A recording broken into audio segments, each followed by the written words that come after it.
What's good, y'all? It's your boy Sean P. the Blunt Guy. Hey! And we back again with another Berserk read through.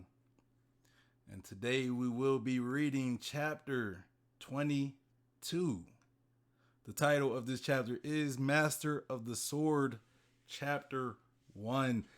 Now, before we get into that, have to say, make sure you guys hit that like button.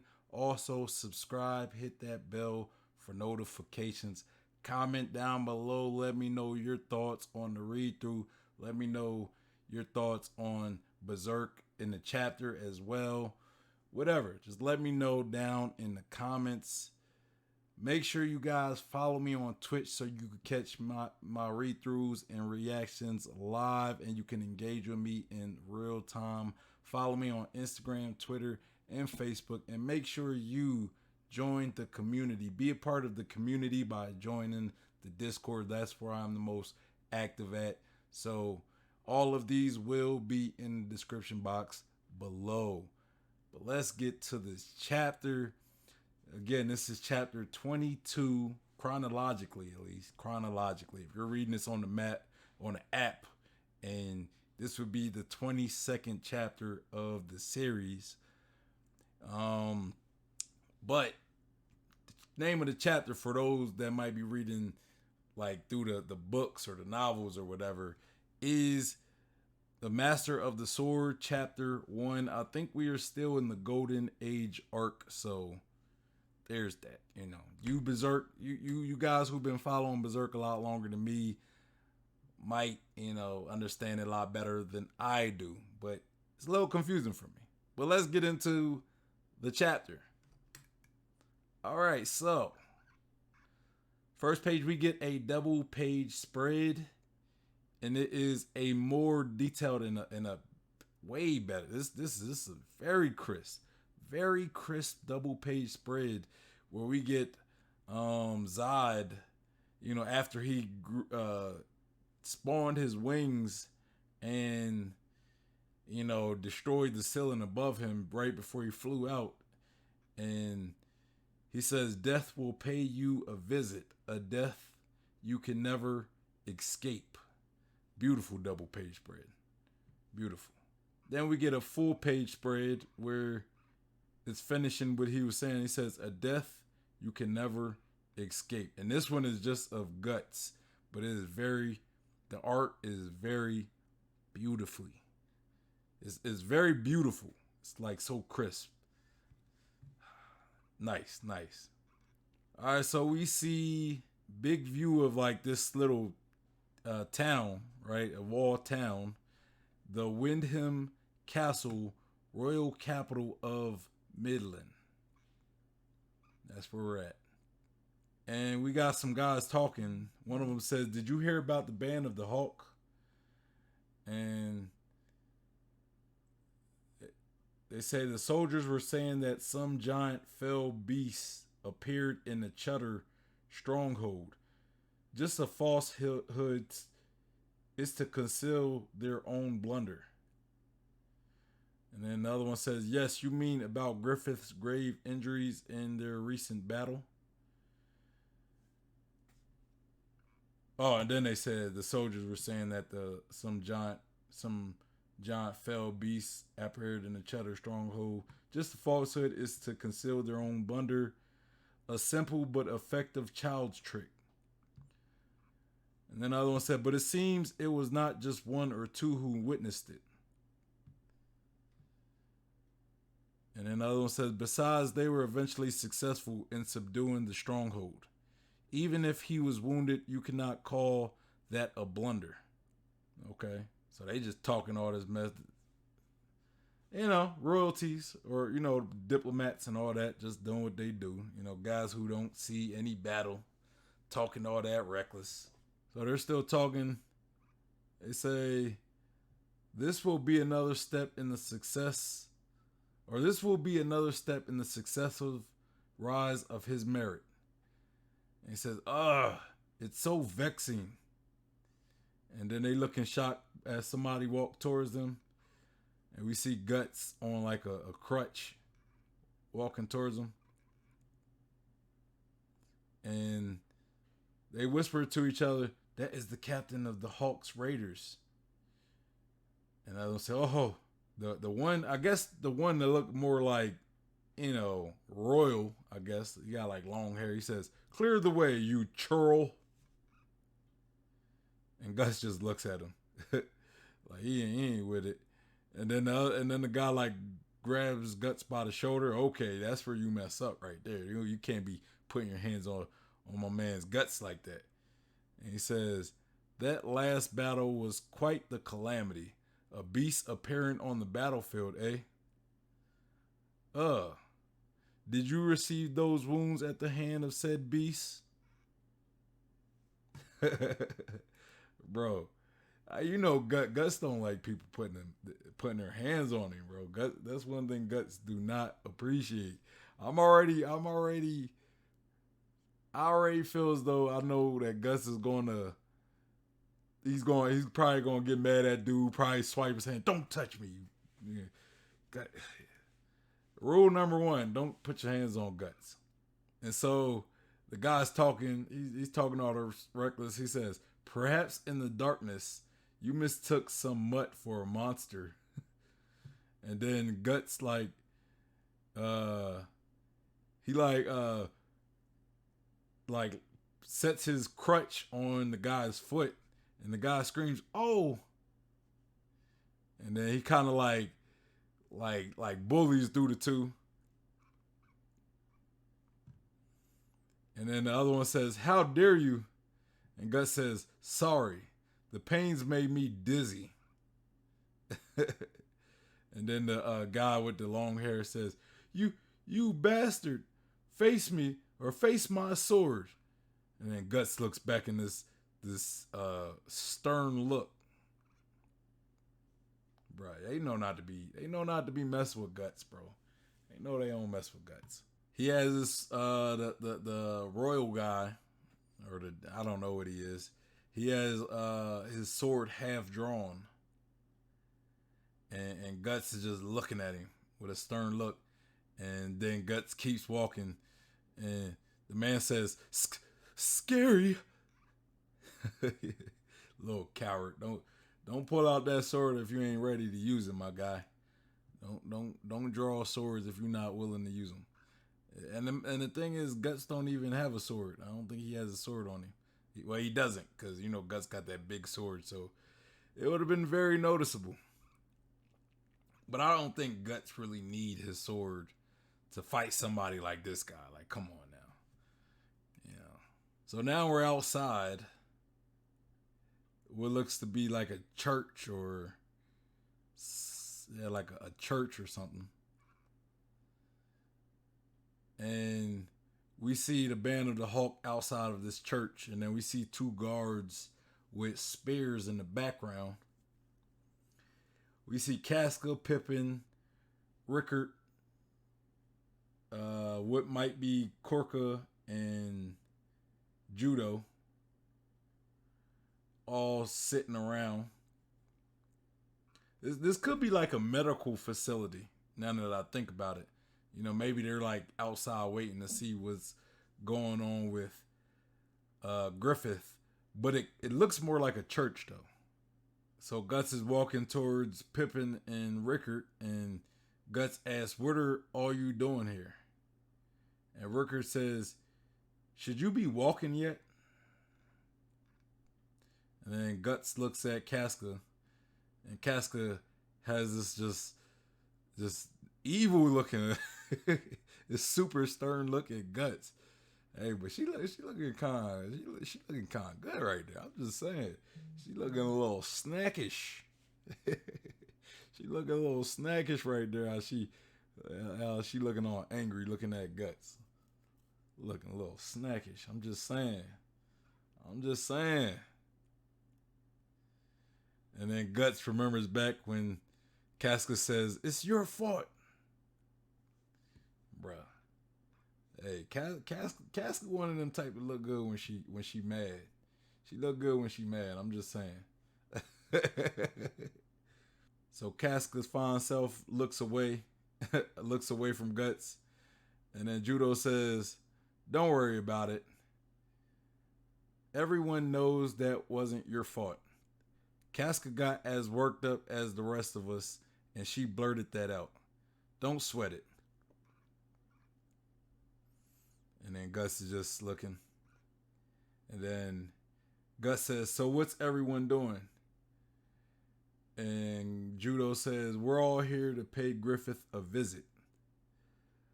But there's the line. So there's like a line of people visiting Griffith. I guess those guys are probably going to be like more royal, like more royalty.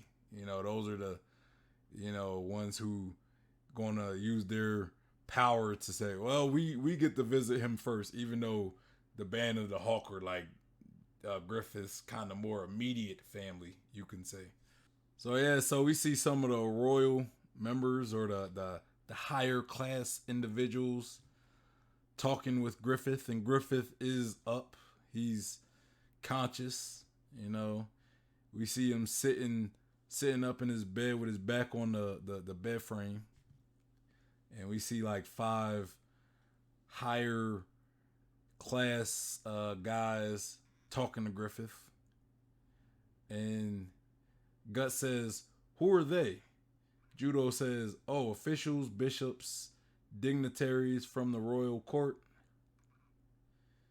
And then he says, the world's as kind as it is cruel, There are statements who see Griffith as an annoying upstart commoner. But there are also some like them who think if they stake a claim on him now, it'll pay off down the road. Okay. Politics, right? Politics. You see somebody, you see this guy with potential to be greater than what he is and to get more power. So you want to be associated with it. You want to be associated with him. I mean, that's politics right there. Some people going to see him as a threat. Some people see him as a potential asset, right? Somebody that they can piggyback off of and gain their own power off of him, right? So smart, smart. And then Judo says, well, guess it's only natural. These days, Griffith's all wins and no losses. In fact, he's head of the mightiest armed force in Midland. Exactly. You know what I'm saying? Might be somebody you want to be cool with. Might be a man you want to be close to for the future. Guts looks and says, And then Guts is walking up the steps and he says, all right, huh? I think Judo says. And then Casca says, hey, weren't you listening just now? Guts don't care, bro. Come on now. And Gus says, I was listening. So what? Bro, Guts don't care about all that. Why you gotta love Guts, bro? You don't care about all that. All those semantics and stuff. You don't care. And then Casca says, so what? What do you mean, so what? I'm saying you need to wait here until the dignitaries have finished their audience. Bro, Casca got some beautiful eyes. Casca got some beautiful eyes for... Man, I'm telling you, the art, man. The art, bro. We see the guard behind Guts looking. And Gus says, what difference does it make? It's just dropping in on a wounded man. Who gives a damn about social status? And then we see Record, like, to the right of Guts. And then they yell, Guts! Guts puts his hand on the shoulder of one of the guards and says, I'm going out of the way. And then the guard says, you shall not pass. Please wait until the dignitaries are finished. Oh boy, don't tell me Guts is about to start some stuff. Don't tell me Guts is about to start some stuff. This ain't gonna be a good look, Guts. This ain't gonna be a good look for the Band of the Hawk. You causing trouble. You causing trouble. Let's not do that. You causing trouble for Griffith and the rest of the crew. Let's not do that. I mean, I love the stubbornness though. I love the stubbornness. So we see the two spears crossed at like Guts's, like in front of Guts's neck, and it looks like Guts grabs one of the spears from the spearman, and he pretty much sends one of them sending to the ground, and then Casca says, "Guts," and then we see the other guy like thrusts his spear at Guts's neck, and Guts like dodges it, and then he grabs it and says, "Right, give me a break." And then he sends the other guy with a leg sweep to the floor, and we see the guy falling down the steps. Bruh, Guts is just starting trouble, man. Guts is just starting trouble. And he has the guy's spear. And Guts says, sorry. And we see Pippin and Judo's clutching his head, and he says, "Oh boy." And then Corker says, "That dumbass." And Gus says, "Want to come, Rickard?" And Rickard's like, No, I don't want no parts of that, Ricky Bobby. I don't want no parts of that. Or Dewey. I don't want no parts of that, Dewey. Gus says, "Yo, Griff." And then Gus looks back and says, "You want more? Give it a..." And then we see Casca behind Guts going for a punch. And she punches the hell out of Guts. And Guts is just looking like, just shocked like. She actually sends Guts back with that punch too. And Guts like falls into the wall behind him. And he's just looking ... and looking a little shocked what just happened. And then the Band of the Hawk are like, Guts is on the floor clenching at his jaw. And he gets up and says, "The hell, you crazy bitch." Guts really called her a crazy bitch though. Oh man, it's hilarious. But Guts then looks like, oh, maybe I shouldn't have said that. And we see Casca. Man, oh my goodness, Casca looking a little nice right there, man. Yo, I'm telling you, where to be going? He be going in with the art style, especially when he put Casca. Like when it come to Casca, he be going hard on the art, boy. And then Casca has like these she has like tears in her eyes. And then Guts is just looking. And Casca says, "Why? Why do you always have to be this way?" And she's trembling. "Why does Griffith bother with a guy like you so much?" Guts is thinking in his head, "What's that about? Oh, ow. I'm the one who should be crying. That ain't no woman's punch." And then we see Guts walking back down the steps, and he sucks his teeth. And then Judo says, "Hey, Guts." And Guts says, "Forget it. I'll just come back."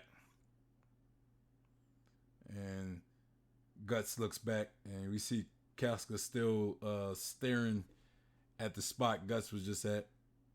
Man, we got to get more on Casca. And, because I feel as though her attachment with Griffith stems from something possibly in her childhood or something. Like, I don't know. Like maybe... Like, she has like she looks at Griffith at like a hero, right? Like this hero complex she has of Griffith. And it's like Griffith must have saved her from something traumatic, right? Like that's because she really looks up to Griffith. Like she doesn't care if other people die, but she's always concerned with Griffith, right? So she has like a super high image of how she views Griffith, and I think it's because Griffith must have saved her from something, Like she's super protective of Griffith. And then we see Rickard next to Casca, and Rickard says, "Still, I kind of know how Guts feels." And we got Pippin and Judo all looking up at Rickard, and I'm assuming this is still Rickard talking. And he says, "Lately, Griffith has been kind of hard to approach, I guess. It's like he's drifted away from us some." And then we see kind of a zoomed out picture where it's like black all around, but it's like a oval with Griffith talking to these royals and dignitaries. And then we cut to what looks to be like a courtyard or like it's like a flight of steps with like trees around it. And we see Guts with his sword. We got Guts pretty much training his sword swings. And this on these steps. And he just swinging and swinging. And his eyes are like blackened out. So he's still practicing, and he's thinking back to an earlier conversation he had with Casca. And she's saying, "You're satisfied as long as you just get to cross swords with the enemy. You don't think about your comrades one bit. You're just a mad dog." So that was like back when, a couple chapters ago. I forget what major battle they just finished happening. I think this was when Guts went by himself to face off against that Ram Legion, the Iron Ram Legion. I think that's when it was. And then he think to the conversation they just had, and now Casca says, "Why do you always have to be this way?" And we see Guts sweating, and then he cuts to when Casca says, "It's your fault," and it has tears flowing down her eyes. Man, this is really getting the Guts, man. Like, does he have is it the fact he kind of like Casca, or is it just the fact that, he's always, how we know that people are always blaming Guts for stuff. So it kind of plays into that idea that where it's like he's always to blame for something. So Casca's just reaffirming that, you know what I mean? So, or is it a little mixture of both? Like Casca reaffirming, and he kind of has a crush on Casca. I don't know. I would probably say it's more of her reaffirming the idea that everything is always his fault. I think it's more of that one, So Guts takes a swing, and we see like all this dust kick up from the ground and leaves. And Guts is thinking in his head, "Damn it, what's that bitch's problem?" We see what looks to be Griffith walking up the steps Guts is training on. And Guts looks surprised, and he says, "Griffith." Griffith says, "You can swing the sword already. Even though you were wounded so much worse than I, you really are tough." And then Guts says, "Sorry about yesterday." Or no, Griffith says, "Sorry about yesterday. I heard you came to see me with everyone else. Those officials all think they can gain favor by appearing to care for a wounded man day after day. It's enough to make me sick." Griffith says, "Oh well, it can't be helped. It's absolutely necessary in order to gain status in this kingdom." And Guts is just listening. And Griffith says, "Nosferatu Zodd." And Guts just looks. And Griffith says, "Who'd have thought that a monster that fantastic exists? It felt like I was having a nightmare." Yeah, man, Zodd is a beast. But if you look at it a different way, it might be proof that there's some huge something beyond human understanding in this world. For instance, what are called gods or something? And then Gus says, don't you mean devils? And then Griffith says, who knows? Aren't they the same thing? Damn, that's deep. That's deep. Gods and devils, aren't they the same thing? I mean, could they be classified as the same thing? You know, I mean, if you go by like what the Bible says, you know, you got the God and then you got the devil. The God is looked at as good. The devil is looked at as a demon, looked at as bad. You know, if you go by the Christian Bible, and even probably like most religions, you'll probably look at good and bad. When you look at gods, you look at what is good, and then when you look at devils, you look at what is bad. But then you got like religions like the ancient Greek mythology, where you got a bunch of different gods. Some are good, some are bad, but all of them are gods. You know what I'm saying? So, you know, it depends. It depends on the religion, but I think Christianity and Islam, you know, I think they're more cut and dry with how they paint gods and devils, you know, or demons as good and bad, yin yang. Griffith says, by the way, how did I make it out of that? I mean, I passed out part way through. And then Gus says, that thing you wear around your neck. For some reason, he flew off when he saw it. And we see Griffith kind of like patting his shoulder or his chest where the bahilit is. So we see Griffith grasping his bahilit, and he says, the bahilit. And then Guts looks down at it as well. And Guts start thinking, Zodd knew what that thing was. And then we kind of look at a flashback of Zodd saying, if you can be said to be a true friend of this man, then take heed. When his ambition collapse, death will pay you a visit, a death you can never escape. One thing about what he said that just got to me, and I never really expanded on it on the last video, was the part where he says when his ambition collapse.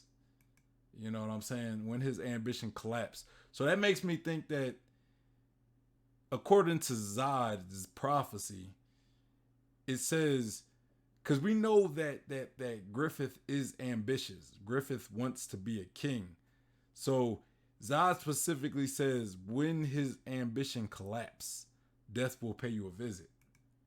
So that says like when he fails at achieving what he wants as far as becoming a king and having his own kingdom, that's when Griffith will betray Guts, possibly the whole band of the Hawk. You know, and in some way it kind of tells me that maybe it's not Griffith having a plan to betray Guts. Maybe it would be kind of a last resort type situation. Like he fails, so maybe he goes crazy and then he betrays his friends.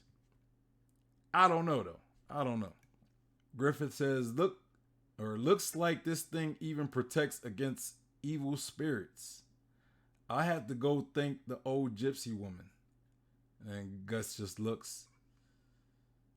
And Gus says, that's another one I owe you. And Griffith just looks. And Griffith says, why is that? Gus says, 3 years ago, you said I can't lose such an excellent soldier.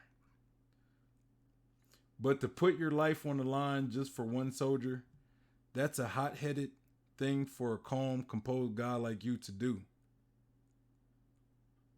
That is true. That was very hot-headed of Griffith. Then Gus says, so why? And then Griffith just looks. And then he says, "My, a discussion from 3 years ago. You sure can be picky. There's no reason at all. Do I need one? Tell me, do I need a reason each time I put myself in harm's way?" And then Gus says, "For your sake." And then we kind of get a zoomed out picture of Guts and Griffith talking. And then it says, "Master of the Sword, Chapter 1, End." Oh, man. You know, a pretty good chapter. You know,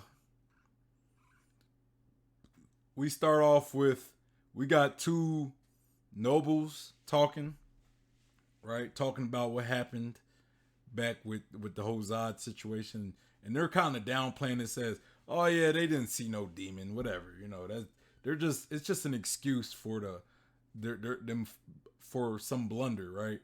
And then we see Guts pretty much run into these two. And one of them, you know, the guy who seemed like he's more higher up the order, he's kind of like trying to bully Guts, right? And Guts pretty much steps on his foot with his crutch and then keeps going, and he tries to challenge Guts, but he looks into Guts' eyes and he's like, "Ah, no, this guy will kill me. I'm good.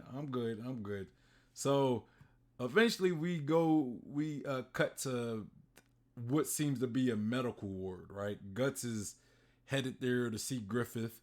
We got Pippin, Rickard, Judo, and Casca and Korka all already there. And Rickard, I don't know if I said Rickard. All there already waiting for their opportunity to see Griffith. And Guts is saying, "Hey, what are you guys here for?" And they're saying, "We're waiting in line because there's some nobles and dignitaries in there talking to Griffith already." And Guts was like, "Okay, that's cool. I'm gonna go see Griffith anyway." And they're like, wait. And then the two guards like, "Hey, you're not going in there, bro. You're not going in there." And Guts throws both of them to the ground and tries to proceed to go in to see Griffith. But he's stopped by Casca. And Casca pretty much punches Guts, sending him falling to the ground. Casca got a mean haymaker, I will say that. And she's saying like, "Hey, why are you always like this?" with tears in her eyes. And Guts decides to concede and walks away and say, "You know what? I'll go. You know, I'll leave. You know, I'll just see Griffith tomorrow," right? And so we cut the Guts doing his training. And while he's training, he's thinking back of like all these moments Casca pretty much blames him or is complaining to him about something, and it's clearly bothering him. And he even out loud verbally says, "Oh, that B," you know, he calls her a B or whatever. And while he said that, we see Griffith walking up, say, "Hey, you know, calm down. You know, it's okay." You know, and so we get a moment of Griffith and Guts talking to each other, and Griffith, you know, asked like, "Hey, how did we come out of that? I was knocked out. You know, how did we come out of that?" And Guts tells him like, "It's that bahilet around your neck. The demon seen it, and he decided to leave us alone and let us live." And you know, Guts also asked Griffith like, "Why did you save me that time? Like, why did you put yourself in harm's way to save me?" And Griffith kind of dodges that question, said, "Do I even need a reason?" And Guts kind of say, "For your sake, you kind of do." So we end the chapter with Griffith and Guts talking, you know, after, you know, they pretty much were both pretty banged up from that last fight.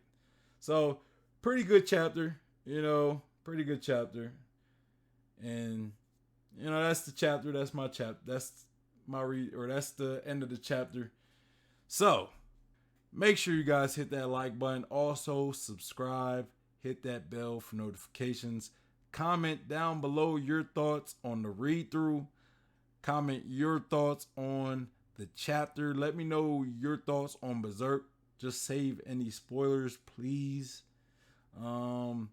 Make sure you also follow me on Twitch if you want to catch me do these read-throughs live and you want to engage with me and interact with me in real time. Follow me on Instagram, Twitter, and Facebook. Also, make sure you become part of my community by joining the Discord. All of these will be in the description box below.